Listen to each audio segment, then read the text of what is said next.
এখন আমরা কইতে পারো আব্বুর টাকা কে চুরি করে কেমনে? আমি এই মোবাইলে রেকর্ডিং অন করে রাখছি, এদিক থেকে সব দেখা যাবো যে আব্বুর টাকা কে চুরি করে।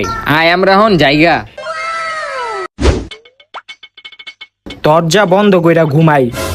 যেদিনই দরজা খোলা রাখছি ওই দিনই আমার টাকাটি গায়েব হয়ে গেছে। আজকে দরজা বন্ধ করে লাইছি, কেউ আর ঘরের ভিতরে ঢুকতে পারবো না। ঘুমানোর আগে টাকাটি গইনা লই। 1 2 3 4 5 6 7 8 9 10 10,000 টাকা আছে। এটি বালিশের তলে রাখি। এখন ঘুমাই থাই। সকাল 8টা বাজে আছে। এখন আমার টাকাটি দেখি।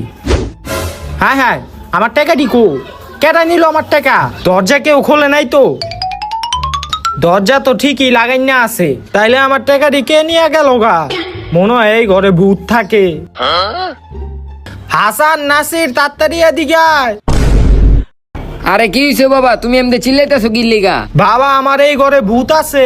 কি কও বাবা, এই ঘর আবার ভূতাই বুকির লিগা? ভূত না থাকলে আমি ঘরে একা আসিলাম, দরজাও লাগাই না আসিল, তাইলে আমার টাকাটি নিল কেডায়? ভূতে তোমার টাকাটা কি করবো? ভূতে টাকা না নিলে কে টাকা নিল?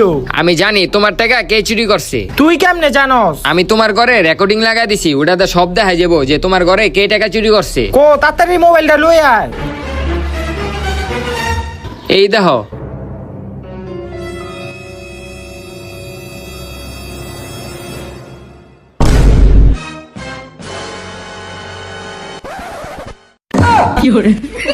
আমি দেখি নিজের টাকা নিজেই চুরি করতাম। আজব রোগ, নিজের টাকা নিজেই চুরি করতাম।